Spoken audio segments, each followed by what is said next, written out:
excuses, and he's not getting compensated for this. Not yet. Not yet. We are trying, but he hasn't thus far.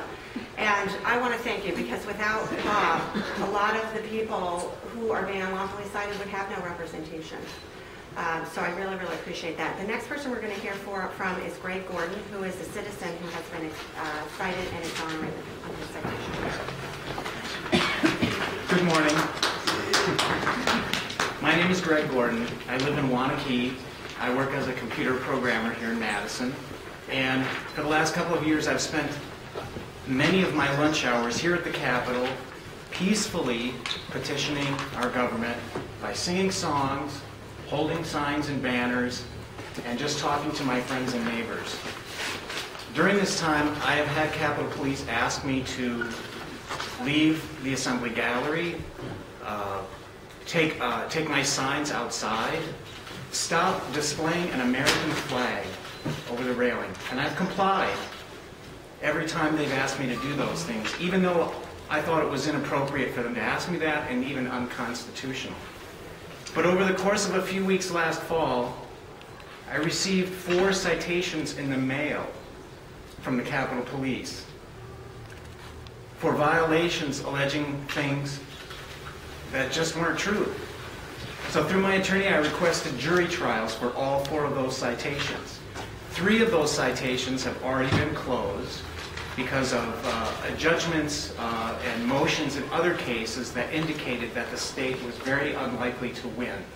So they submitted motions to dismiss 3 of the 4. The 4th citation is still open. In fact, I just had a pretrial conference in court on Friday that lasted about 10 seconds, and it was delayed for another month and a half so that the state can file more motions. The citation alleges that I engaged in disorderly conduct. So my attorney obtained a copy of the police report describing the activities in the rotunda that day. And if you will bear with me, I will now read everything in that report that I could find that supports their charge of disorderly conduct against me. Gordon can be seen walking in a circle. That's it.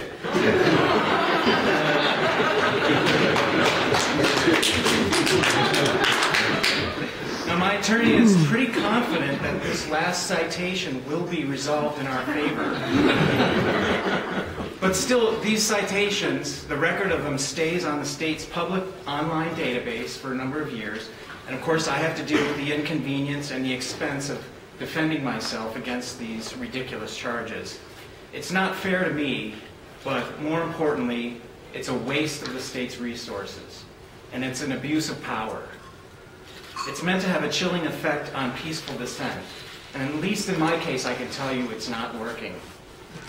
I'm sure the Assistant Attorney Generals would much rather be prosecuting real crimes. Thank you.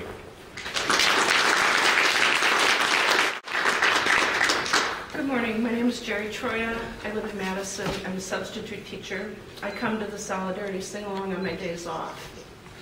I've gotten 2 tickets from the Capitol Police, and I figure I represent at least 1,000 other citizens of the state by being here, those people that can't be here. During a blood drive in September last year, I was ticketed for holding this T-shirt over the railing from the first floor. It says, "Give blood, give life." I was on the first floor hoping to catch the eyes of Capitol visitors that were on the ground floor, thinking maybe they would come up and give blood or at least think about it. About 10 minutes after I started holding the T-shirt, I looked over my shoulder and I saw 5 or 6 police officers approaching. I don't remember exactly how many. And I was not told to put the T-shirt down. I was told to put my hands behind my back.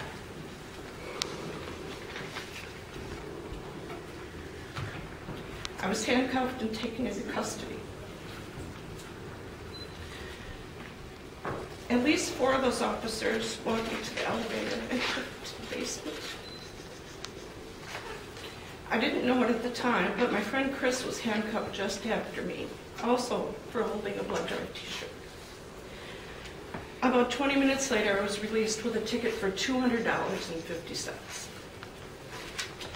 Then, on October 25th, I was cited for obstruct access and or passage. When I'm at the Capitol, I'm almost always at the first floor railing. That day, I was there holding a paper sign and a red heart balloon, and I was singing. This time, I received a ticket by certified mail at the cost of about $6 for $200.50. As far as I could tell, I was just ticketed for being there. It took a few days for the shock to wear off, but then I realized that was it. There was at least 10 to 15 feet of clear open space behind me. So I don't know how that's obstructing any kind of passage. So for several weeks after that, I didn't sing. I came to observe with my finger over my lips.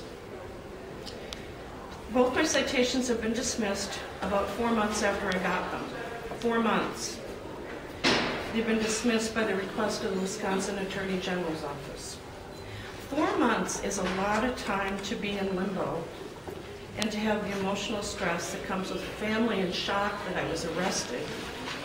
There's the stress of possibly going to trial, possible expenses for trial, and so that's all I've got to say. Thanks. Not asking for anything unreasonable. We're just asking that individuals can come to this Capitol, the Capitol Rotunda, and express themselves, exercising their First Amendment rights in a peaceful way by holding a sign or singing a song or walking in a circle. This is not a Democratic issue. This is not a Republican issue. This is a human rights issue. This is an issue that we all should be supportive of. So is the ultimate goal to have the rules just eliminated or to change them? Or what's the ultimate goal? You said dialogue. If there was some concern about behavior or blocking or taking up space when other people needed it, that could have been worked out by talking about it. And we never, I certainly attempted to have that dialogue to figure out what was the conduct that was objectionable. I still don't know what conduct is objectionable. I'm still not certain. I don't believe that they've ever had legal basis for bringing these citations. That's why you're seeing them dismissed. That even the DOJ can't stomach going ahead with some of these tickets. And now we're seeing courts can't stomach going ahead with some of these tickets. So what my goal has always been is to at least have a dialogue around what the concerns are of the administration and address those concerns. But what this administration has shown me is they're not even willing to come to the table and have that discussion. They really are not. And I have written many, many letters. I've made many phone calls asking for that basic courtesy and have been denied. And I've provided you with some letters I just wrote. It took 6 weeks to get a response back from the DOA saying they weren't going to provide any of the documents or any of the information that I requested. But they are not willing to do that. And so that's why you see lawsuits. That's why you see the litigation that you're seeing. But it does not have to be that way. It really doesn't. So that's what I'm asking here today from the administration. I think, in terms of what my clients would like, first of all, we'd like a law that starts with the First Amendment of the United States Constitution. It was enacted in 1789, and it was a promise that our government made to the citizens. Otherwise, the citizens would not have ratified the Constitution of the United States. The Bill of Rights was a conditioned precedent for us to agree to the creation of that federal government. And so we would not have agreed to the creation of this government had it not been for the government's commitment to us. That's known as the Bill of Rights. And if you look at the administrative regulations that are in place right now, they could have been written in Russia.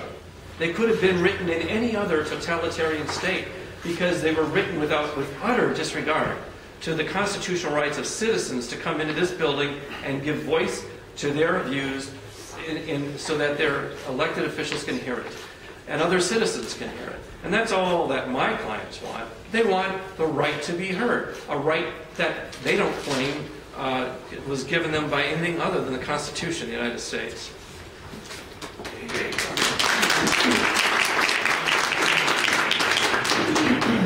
The essence of the ACLU lawsuit is that the building access policy and the administrative rules that it's derived from are unconstitutional on their face because, for one thing, they require content-based analysis, which means that it depends on what you're saying as to how they're going to enforce these rules. But fundamentally, I think that the issue is, do you need to get the permission of your government to come and speak in a public forum at the seat and heart of your government process? And over half of the citations that have been issued pertain to simply the lack of having a permit to come to the Capitol. And what they've said essentially is that my client, who is an assistant professor at the university, who wants to come on his own to join with some others voluntarily to sing in his Capitol, to maybe, as he says, look a legislator in the eye and have him hear what he has to say, for him to be chilled and to be required to go days in advance and take out a permit to simply come here on his lunch hour and sing is an utter disregard of our First Amendment right to free speech.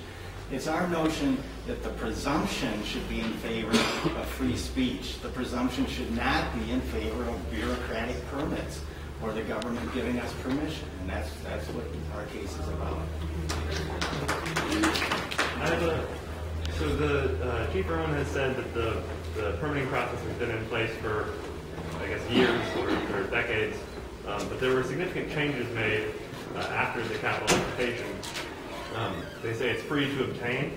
If you could, I guess, elaborate, or someone could explain if there is significant liability attached to whoever takes out the permit, and also explain to possibly some of the media here who are unfamiliar with the Solidarity Sing-Along that it is not an organization that has a leader or a person who would be responsible for taking out such a permit. Well, that's the point. I don't represent the Solidarity Sing-Along. Anybody that I know who knows anything about the so-called Solidarity Sing-Along will tell you that there is no such thing as a separate corporate type of an entity.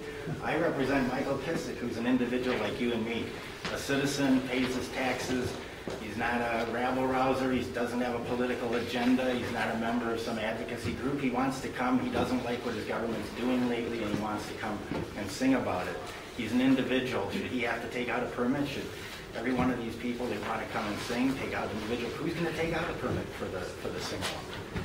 You know, it's a question of the individual liberty to come to a public square, to a public forum, and say, I don't like what my government's doing. Now, the police have plenty of tools. If he decided to start throwing bricks or bottles, or started to get disorderly, or disrupted the business of this Capitol, there are plenty of tools available in the form of laws upon which the police could arrest him and prosecute him for actually doing something that violates the public peace.